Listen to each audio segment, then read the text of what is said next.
So, Patrick, let's come back onto the issue of journalism and censorship and so on. Yeah, there's a disturbing development here, and this was reported and explained really well by United States constitutional law attorney, the attorney Jonathan Turley, and this is on his blog here. The headline says it all, Mike. Objectivity has got to go. News leaders, i.e., heads of mainstream media outlets, have gotten together recently at a conclave and calling for an end to objective journalism. I know this sounds a bit extreme, and you're probably thinking, hey, that's a bit hyperbolic, the headline. Is that really what they said? Unfortunately, I'm going to say yes, this is exactly what they're saying right now. And Turley lays it out beautifully. But he describes this situation here. Former executive editor for the Washington Post, Leonard Downey Jr., and former CBS News president Andrew Hayward have released the results of their interviews with over 75 media leaders and concluded that Object is now considered reactionary and even harmful, according to these heads of mainstream media outlets. Garcia Ruiz, editor in chief of the San Francisco Chronicle, said it plainly: objectivity has got to go. Mind you, you're probably thinking, well, that's San Francisco. They're a little bit extreme on a good day. No, this goes really deep into many of the brands that we know very well in mainstream media. And while Bob Woodward, he of Watergate fame, he's a highly decorated journalist. He and others have finally admitted. They finally admitted here that the Russian collusion coverage lacked objectivity and resulted in false reporting. That's an understatement. But media figures are still pushing harder against objectivity as a core value in journalism. And he goes on, we've been discussing the rise of advocacy journalism. You could say that's activism journalism. So this is activists or partisans within major mainstream media outlets, and you use the Guardian, the New York Times, the Washington Post, CNN, the whole gambit, even the BBC. So this is now seeped into journalism schools. This is what's being taught: is activist journalism, advocacy journalism. I would argue, Mike, this is part of the post-truth world that Yeah.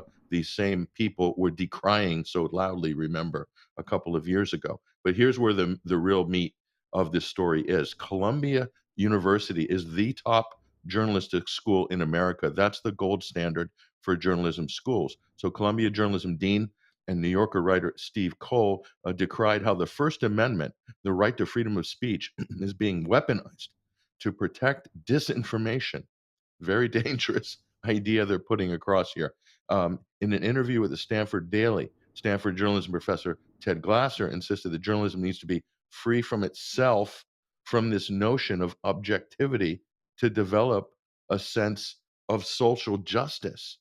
I mean, there's a lot to unpack there, Mike. And just before I go to the next quote, do you have any comment on this? Because when I read this, it's just, to me, absolutely extraordinary. Well, it seems to me we've gone quite far down that road already, with the mainstream press effectively being bought off by governments. We've seen that this sort of activist journalism right the way through the coronavirus last 2 years. We've seen it. We saw it with Syria. We've seen it. We've seen the likes of BBC Media Action and Thomson Reuters Foundation actually going into other countries and training up journalists in order to pursue a particular political goal. So we've seen a lot of that already. At the same time, though, we have still seen some objective journalism over the last few years, but clearly that's to be stamped out. It looks like it. It looks like that's being pushed out. I'll also argue the entirety of the Ukraine coverage for the last year could be under the banner of activist journalism. The activism being, let's keep the war going as long as possible. So, I mean, I don't.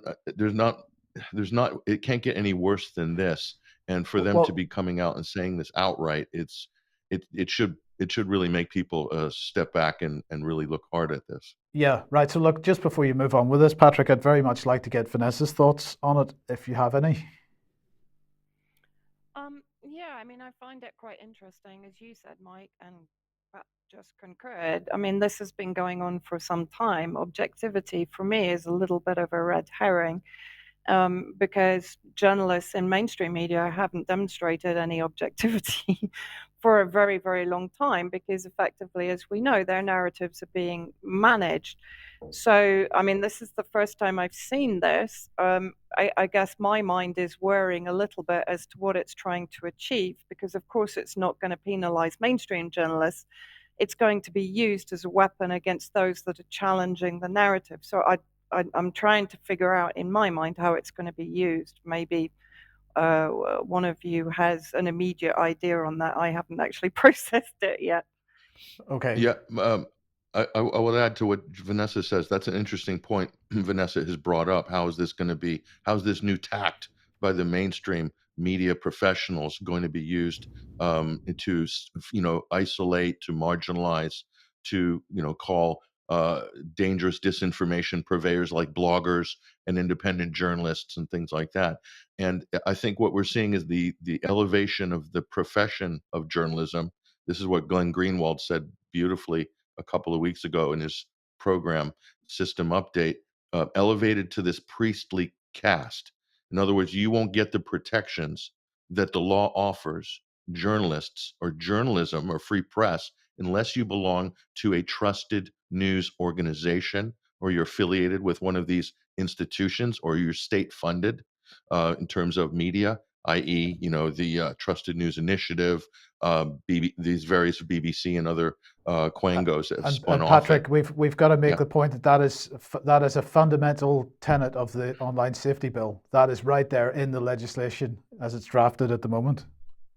So so they're all kind of festooning around like they've got these principles for these highly faluting positions at the Guardian and whatnot, but they don't have any principles at all. As you can see, they're basically undermining the whole concept of the fourth estate. This is dangerous because when you take objectivity out, the reason is, and I think Mike and Vanessa, you might agree or disagree. I think this is a way of them addressing the competition in the information space, because I will, admittedly, a lot of independent journalists are gonzo journalists. They're actually put themselves inserted into the story, and they're readdressing a overall imbalance in coverage, i.e., if 99% of the entire media sphere is reporting Syria, for instance, or Ukraine, for instance, one way, or COVID one way, or vaccines one way, then the alternative media, the entirety of our coverage at the UK column, or the 21st Century Wire, or another outlet, or Gray Zone or something, is going to be covering it in such a way to readdress that giant imbalance in media coverage. And then the mainstream will look at us and attack us and say, your coverage is not objective. You need to belong to a press regulator or something in order to cover both sides. And so the both sides issue, they will weaponize and point at independent outlets, demand that they be regulated. But the mainstream at that level, they don't have to do the both sides anymore. They can pursue advocacy journalism. That's my sort of reading of it, Mike. I don't know if you agree or not. Yeah, more or less. But anyway, move on to the next bit, Patrick. Okay, we'll talk about the Twitter files, and the timing of this is interesting. Just this week, thank you to Elon the Compassionate, the new monarch in San Francisco in charge of this platform. My Twitter account was reinstated this past week. So quite amazing, and I didn't realize it happened until I logged in by accident one day and saw it there. It had been frozen for a month in stasis, so it was visible, but now I can use it and interact with it. I can post and use my contacts and everything like that. So that's an interesting development. And Pepe Escobar and others, their accounts appeared on the same day as mine. So there's a whole litany of independent journalists that have appeared. So this brings us to the Twitter files. The timing of this was interesting. Was also at the same time a new trove of documents has come out in the Twitter files here. This is Matt Taibbi. This is his Substack, The Racket.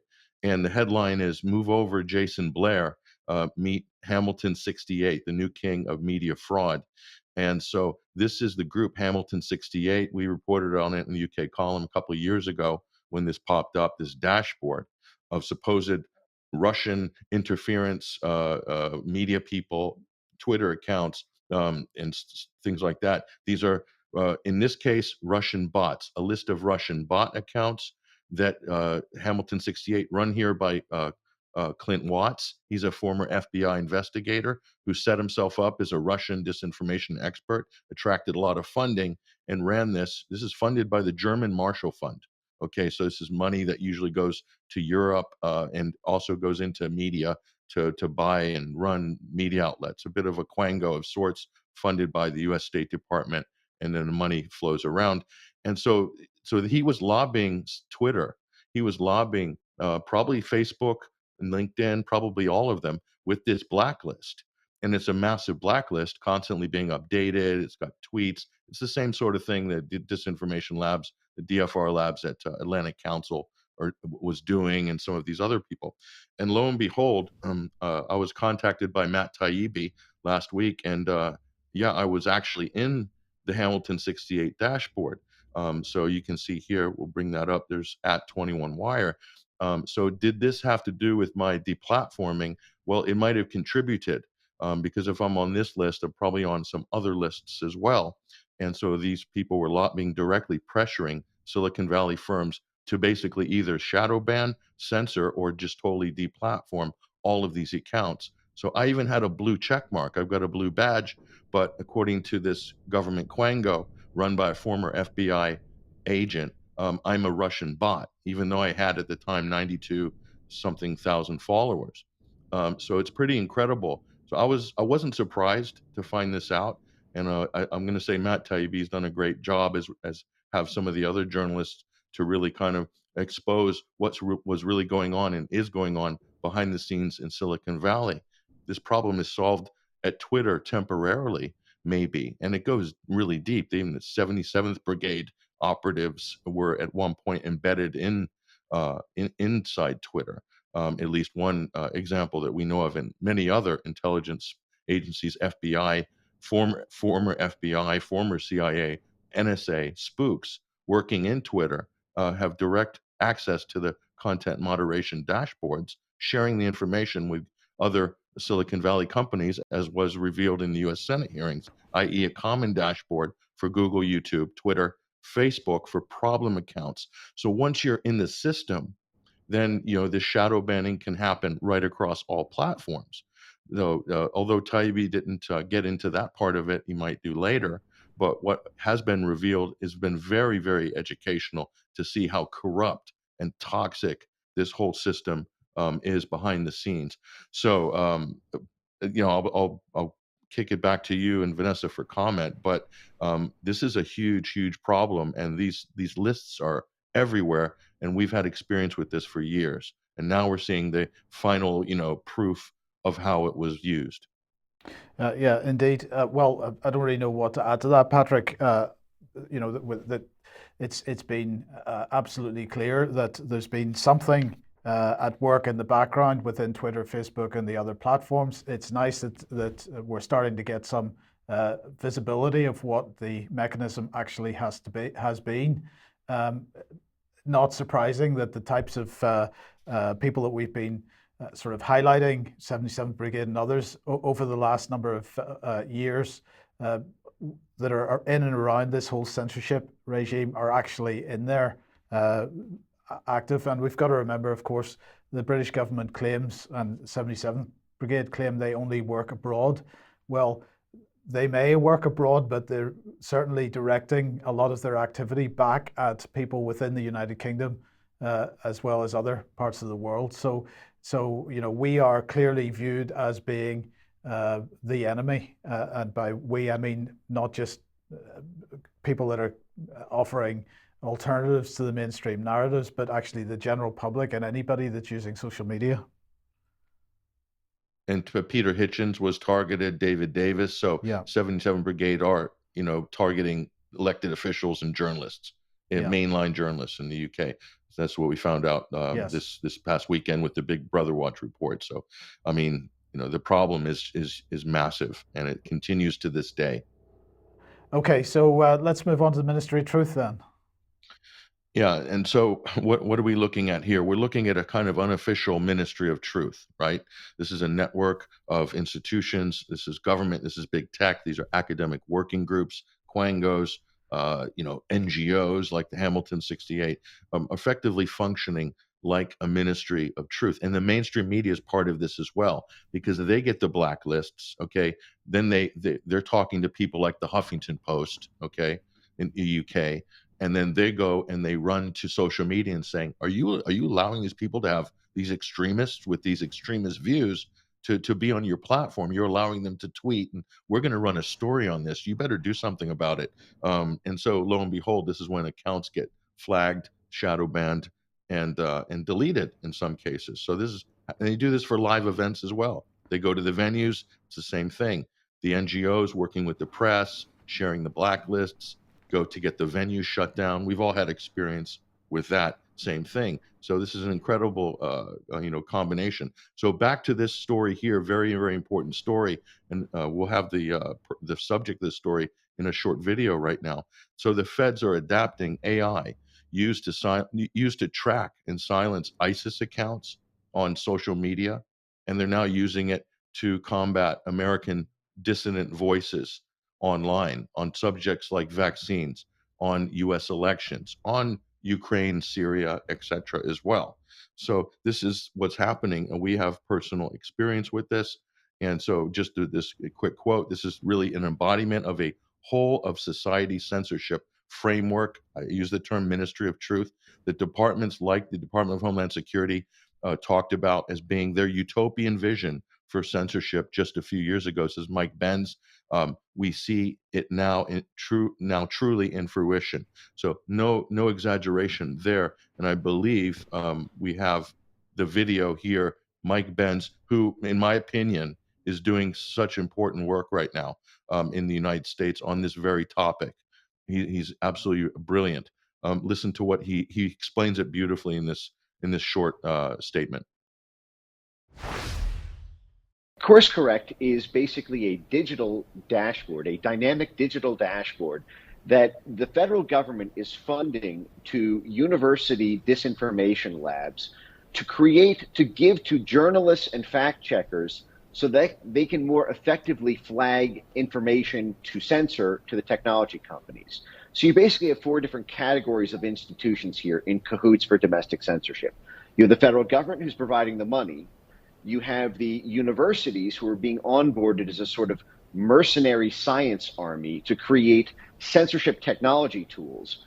Those technology tools for censorship are then being given to like-minded journalists and fact checkers who then take this AI technology that was funded by the government and created by the universities and apply it to censor their political opponents or opponents on social policy issues to the tech platforms. So this is really an embodiment of the whole of society censorship framework that departments like DHS talked about as being their utopian vision for censorship only a few years ago.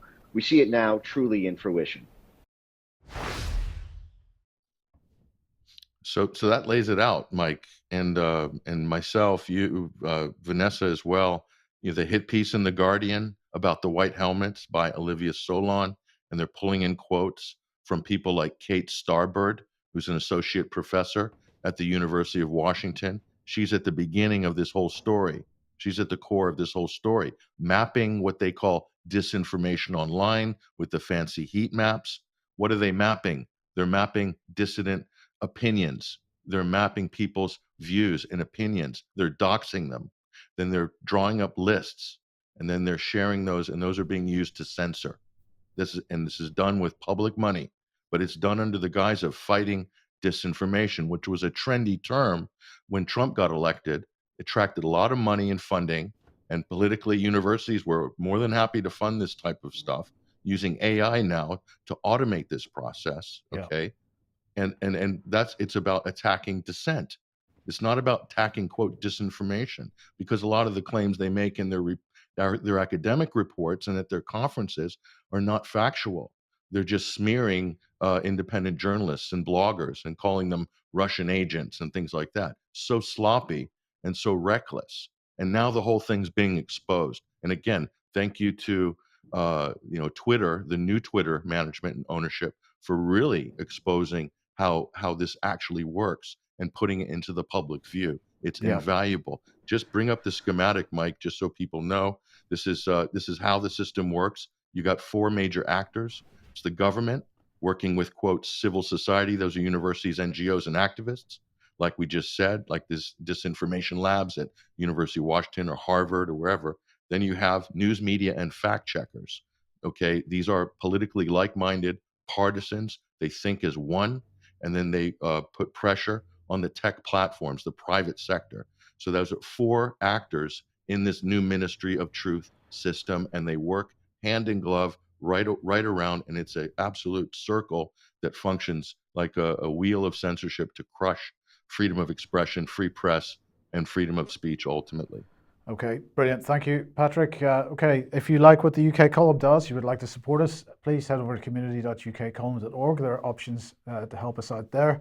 You could pick something up at the UK Column shop, but please do share the material that you find on the various platforms, and lots of UK Column content going out. Kenny hard at work distributing that across many platforms at the moment, so do please share it. And I'm just going to reinforce that point once again with this message from Les. Sorry for choosing you again, Les, but see 40 cities, more madness, and a video sent to us. We do welcome this type of material, but we would just urge everybody that if you are sending us something, just have a look on the UK Column website, and if you see that we've covered that, we would appreciate it if you would also share the material. If you do a search on the UK Column website for that and share that as well, that would be fantastic. And then I just want to also mention, Vanessa, I'd be interested in your thoughts on this. There's Stop the War seems to have come out of the woodwork a little bit, and they've decided they want to stop the war in Ukraine. So there's a national demonstration taking place. It's February the 25th, 2023, begins at midday outside BBC Broadcasting House in Portland Place in London. I don't know if you've got any comment to make on that. No, I mean, any movement that is working towards stopping NATO build-up in Ukraine, great.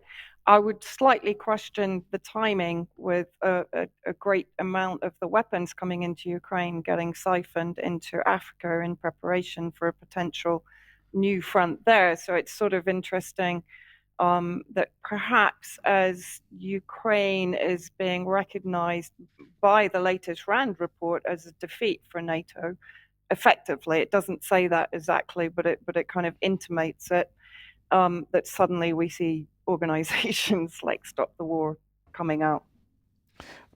I'm cynical. Yes, okay, fair enough. Now, look,